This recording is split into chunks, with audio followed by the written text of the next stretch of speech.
اعوذ باللہ من الشیطان اللعین الرجیم بسم اللہ الرحمن الرحیم۔ جیسا کہ آپ کے علم میں ہے، حیدر چینل کی جانب سے یہ سیریز چل رہی ہے عزائے فاطمیہ کے تعلق سے۔ آپ حضرات زیادہ سے زیادہ اس کو سنیں اور دوسروں کو بھی سننے کا موقع فراہم کریں۔ عزائے فاطمیہ جیسا کہ آپ کو معلوم ہے ایک منسوب ہے شہزادی کونین جناب فاطمہ زہرا صلوات اللہ علیہا، جو رسول اسلام کی اکلوتی بیٹی۔ ان کے لیے پیغمبر اسلام نے ارشاد فرمایا تھا، فاطمہ تو بضعۃ منی من آذاہا فقد آذانی ومن آذانی فقد آذى اللہ۔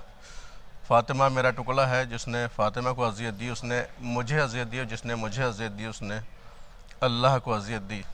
یعنی شہزادے کو تکلیف دینے والا اللہ کو تکلیف دینے والا ہے، اللہ کو اذیت دینے والا ہے، رسول خدا کو اذیت دینے والا، رسول خدا کو تکلیف پہنچانے والا ہے۔ اس کے علاوہ بہت سے القابات اور ناموں سے آپ نے شہزادی کو یاد کیا ہے، الگ الگ القاب سے نوازا ہے، اور یہ بھی فرمایا فاطمہ تو سیدۃ النساء العالمین، فاطمہ تمام کائنات کی عورتوں کی سردار ہیں۔ کائنات میں 4 عورتیں سب سے افضل ہیں، جناب مریم، جناب سارہ، جناب خدیجہ سلام اللہ علیہا، اور جناب فاطمہ زہرا صلوات اللہ علیہا۔ ان چاروں میں بھی سب سے افضل اور برتر اگر کوئی شہزادی ہیں وہ جناب فاطمہ زہرا صلوات اللہ علیہا ہیں۔ ان کی شہادت کے ایام ہیں، ہم زیادہ سے زیادہ غم منائیں اور زیادہ سے زیادہ اہتمام کریں، مجالس و محافل، مجالس و ماتم کا اہتمام کریں، گھر گھر مجلس ماتم برپا کریں تاکہ عالی شان پیمانے کے اوپر ان کا غم منایا جا سکے۔ خواتین بھی اس میں بڑھ چڑھ کر حصہ لیں اور مرد حضرات بھی اس میں حصہ لیں۔ ہمارے کسی بات سے، کسی عمل سے، ہمارے لباس سے ظاہر نہیں ہونا چاہیے کہ ہم خوشی منا رہے ہیں، بلکہ ہمارے لباس سے بھی، ہماری زبان سے بھی، ہمارے عمل سے ظاہر ہونا چاہیے کہ ہم کسی بیوی کے غم میں مبتلا ہیں، غم منا رہے ہیں۔ اور اس کا اظہار ہم لباس کے ذریعے سے بھی کر سکتے ہیں، اپنی زبان سے بھی کر سکتے ہیں، مجلس ماتم کے ذریعے سے بھی کر سکتے ہیں۔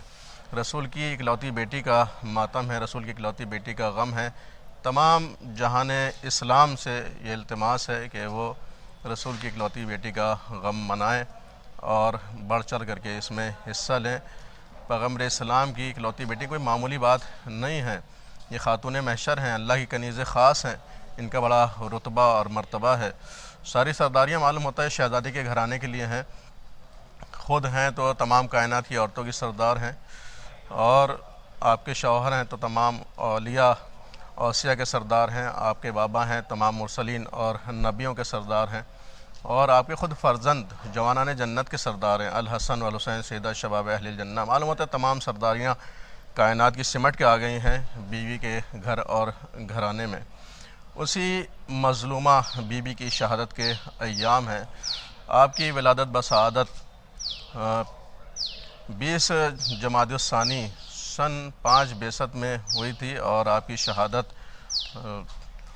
شہادت ہوئی ہے 3 جمادی الثانی، جو مشہور و معروف تاریخ ہے۔ ایک روایت کے اعتبار سے 13 جمادی الاول بھی ہے، لیکن مشہور تاریخ جو ہمارے ہندوستان میں رائج ہے غم منانے کی، وہ 3 جمادی الثانی 11 ہجری میں آپ کی شہادت واقع ہوئی۔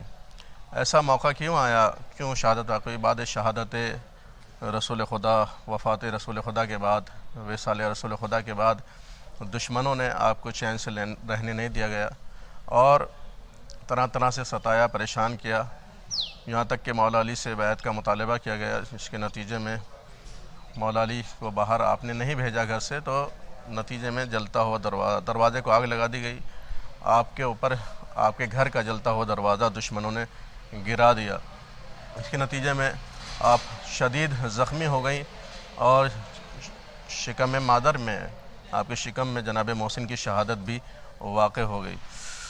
بڑا المناک، دردناک واقعہ تھا، جس کے 75 یا 90 دن کے بعد، 75 دن بعد، یا ایک روایت کی وجہ سے 90 دن کے بعد آپ کی شہادت، المناک شہادت واقع ہوئی، جو بڑا عظیم غم ہے، عظیم سانحہ ہے۔ کل 18 برس کی زندگی میں، 18 برس کی زندگی میں آپ کو جام شہادت نوش کرنا پڑا، لیکن اس مختصر سی حیات میں، آخر کلام میں اس مختصر سی حیات میں آپ نے ایک بہترین بے نظیر کردار ادا کیا، بیٹی کی حیثیت سے بھی، زوجہ کی حیثیت سے بھی، اور ماں کی حیثیت سے بھی۔ تمام کائنات کی عورتوں کے لیے آپ آئیڈیل اور نمونہ عمل ہیں۔ تمام کائنات کی عورتوں کو درس لینا چاہیے، سبق لینا چاہیے، اور ہر ایک مسلمان کو، ہر ایک انسانیت کے درد رکھنے والوں کو آپ کے غم میں شریک ہونا چاہیے۔ آخر میں پھر گزارش ہے حیدر چینل لکھنؤ کی جانب سے یہ پروگرام ریلیز کیا جا رہا ہے، زیادہ سے زیادہ اس کو دیکھیں اور دوسروں کو بھی دیکھنے کا موقع شیئرنگ کے ذریعے سے فراہم کریں۔ وآخر دعوانا الحمدللہ رب العالمین۔